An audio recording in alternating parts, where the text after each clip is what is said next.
వాళ్లకు బతుకునిచ్చింది మనం, బతుకులకు స్వేచ్ఛనిచ్చింది మనం. అలాంటిది మన శత్రువులతో చేతులు కలిపి మన మీదే కుట్రలు చేస్తోంది బంగ్లాదేశ్. షేక్ హసీనా ప్రభుత్వం కూలిన తర్వాత పాక్ చేతిలో కీలుబొమ్మలా మారుతోంది. ఇప్పుడు మరోసారి మన మీద బలుపు చూపించే ప్రయత్నం చేసింది. మన దేశంలోని ప్రాంతాలనే కలిపేసుకుంటామన్నట్లుగా వెర్రవేగుతోంది. మనతో యుద్ధం చేసిన పాక్కు, ఆ దేశానికి సాయం చేసిన తుర్కీయకు గ్రేటర్ బంగ్లా మ్యాప్ను గిఫ్ట్గా ఇచ్చింది. అసలేం జరుగుతోంది? బంగ్లాదేశ్కు ఇంత బలుపు ఎందుకు?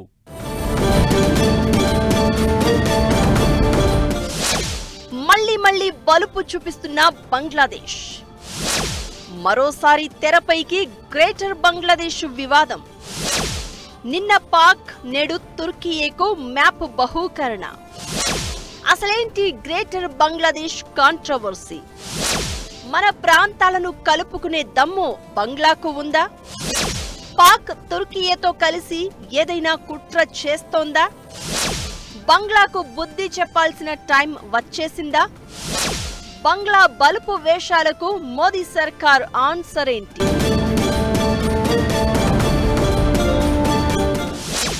బంగ్లాదేశ్ పుట్టుకే భారత్ ఇచ్చిన వరం. ముంచేద్దామని పాక్ కుట్రలు చేస్తే మంచి చేసేందుకు భారత్ యుద్ధానికి దిగింది. బంగ్లాదేశ్ కి రెక్కలిచ్చింది, బతుకులకు స్వేచ్ఛను ప్రసాదించింది.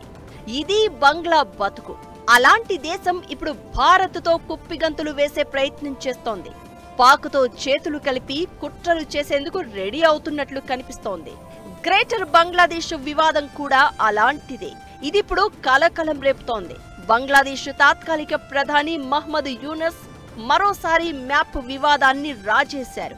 అక్టోబర్ నెలలో Pakistan joint chiefs of staff committee chairman షంషాద్కు ఆర్ట్ ఆఫ్ ట్రయంఫ్ అనే పుస్తకాన్ని బహుమతిగా ఇచ్చిన యూనస్ ఈసారి టర్కీ పార్లమెంటరీ ప్రతినిధి బృందానికి బహూకరించి మరోసారి వివాదాన్ని రాజేశారు.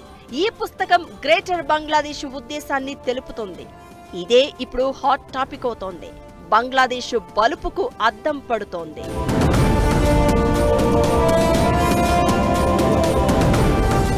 భారతదేశం ఈశాన్య ప్రాంతాలు, మరీ ముఖ్యంగా అస్సాంను కలుపుకుని గ్రేటర్ బంగ్లాదేశ్ గా అవతరించబోతున్నామని ఆ దేశం సంకేతాలనిస్తోంది. ఇది యూనస్ నేతృత్వంలోని తాత్కాలిక ప్రభుత్వం ఉద్దేశాలపై కొత్త ఆందోళనలను రేకెత్తిస్తోంది.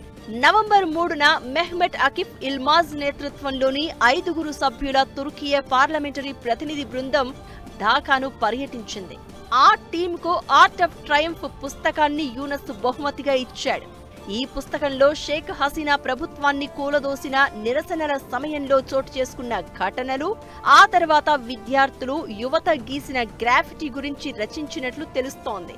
ఆ పుస్తకంలో యుద్ధ ప్రణాళికలు, విజయానంతర నిర్వహణ ఫ్రేమ్ వర్కులు ఉన్నాయని సమాచారం. ఇప్పటికే పాక్ జనరల్ కు కూడా ఇదే బుక్ ను అందించింది బంగ్లా. ఇప్పుడు పాక్ మిత్రదేశం తుర్కీయకు కూడా ఇవ్వడం హాట్ టాపిక్ గా మారింది.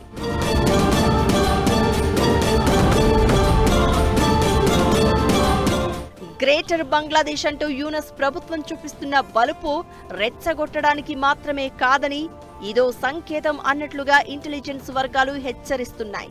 ఇది కళా ప్రదర్శన ఎంత మాత్రం కాదని, భారతదేశానికి బంగ్లాదేశ్ ఇస్తోన్న సందేశం అనే అభిప్రాయాలు వినిపిస్తున్నాయి. బంగ్లాదేశ్ లో తాత్కాలిక ప్రభుత్వం వ్యూహాత్మక ధోరణులను ఇది స్పష్టం చేస్తుందనే వాదనలు వినిపిస్తున్నాయి. ఈ మ్యాప్ అనేది బంగ్లా తాత్కాలిక ప్రభుత్వం ఆశయాలకు మొదటి సంకేతం అనేది మరికొందరి ఒపీనియన్. బంగ్లాదేశ్ లో హసీనా ప్రభుత్వాన్ని కూలదోసిన తర్వాత తాత్కాలిక ప్రధానిగా యూనస్ బాధ్యతలు స్వీకరించిన నాటి నుంచి భారత్ బంగ్లా సంబంధాలు తీవ్రంగా దెబ్బతిన్నాయి. ఇదే అదునుగా భావించిన పాకిస్తాన్ బంగ్లాను దగ్గర చేసుకోవడం స్టార్ట్ చేసింది. సక్సెస్ అయ్యింది కూడా. దీంతో పాక్, బంగ్లాదేశ్ కొంతకాలంగా ఒక్కటవుతున్నట్లు కనిపిస్తున్నాయి.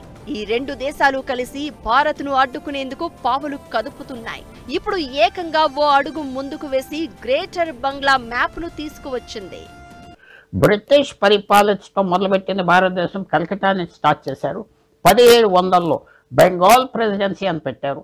బెంగాల్ ప్రెసిడెన్సీ కింద ఉన్న ఏరియా ఇవాళ ఉన్న బీహార్, వెస్ట్ బెంగాల్, బంగ్లాదేశ్, అస్సాం అని కలిసి ఉండే కలకట్టా దానికి రాజధాని. 1905లో బ్రిటిషర్ చీల్చారు, ఎందుకంటే ముస్లింలు వేరే చేయాలని ఈస్ట్ బెంగాల్ అని పెట్టారు, మళ్ళీ కల్పించారు 1911లో. అందువల్ల దీంట్లో ఉన్న చరిత్ర ఏంటంటే ఏరియా అంతా ఒకటి అని ఉండేది అని చెప్పుకోవటం. దీనివల్ల మనం రెచ్చిపోయే పరిస్థితి లేదు.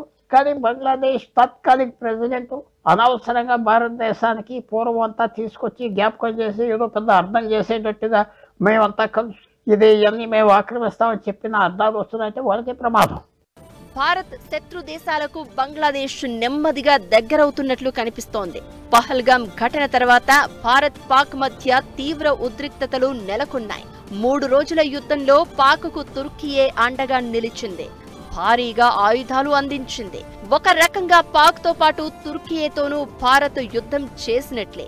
అలాంటిది ఇప్పుడు ఆ 2 దేశాలకు బంగ్లాదేశ్ వ్యాపారం పేరుతో దగ్గరవ్వడమే కాదు, గ్రేటర్ బంగ్లా ఆశయాన్ని ముందు పెడుతోంది.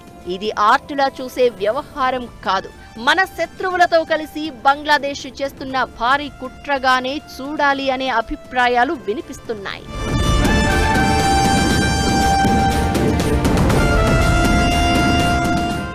గ్రేటర్ బంగ్లాదేశ్ వ్యవహారాన్ని పదే పదే హైలైట్ చేయడం అంటే యూనస్ సర్కార్ భారీ కుట్రకు సంకేతమే. దీంతో భారత్ మరింత అప్రమత్తంగా ఉండాల్సిన అవసరం ఉంది. అసలు గ్రేటర్ బంగ్లాదేశ్ వివాదం ఏంటి? పాక్ తుర్కీతో కలిసి బంగ్లా భారీ కుట్ర చేయబోతోందా? ఈ మధ్య జరిగిన పరిణామాలు దానికి మరింత బలాన్ని అందిస్తున్నాయా?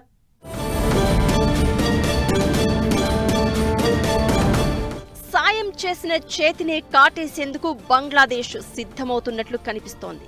ఏ పాక్ అయితే తమను అణగదొక్కిందో ఆ విషయమే మరిచిపోయి అదే దేశంతో అంటకాగుతోంది. ఇది ఖచ్చితంగా భారత్కు సవాలు లాంటిది.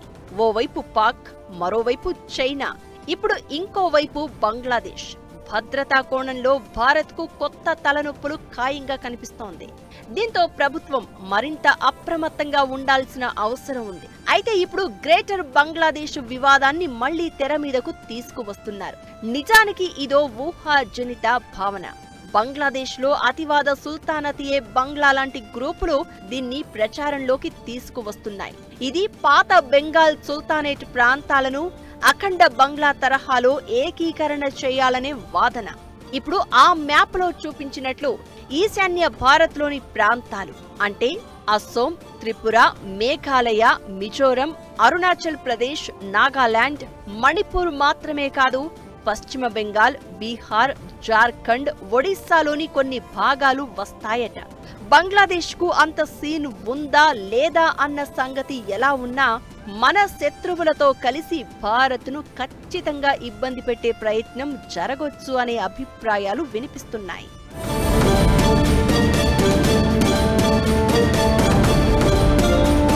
ఇకటు పాక్, బంగ్లా మధ్య ఈ మధ్య కీలక ఒప్పందాలు జరిగాయి.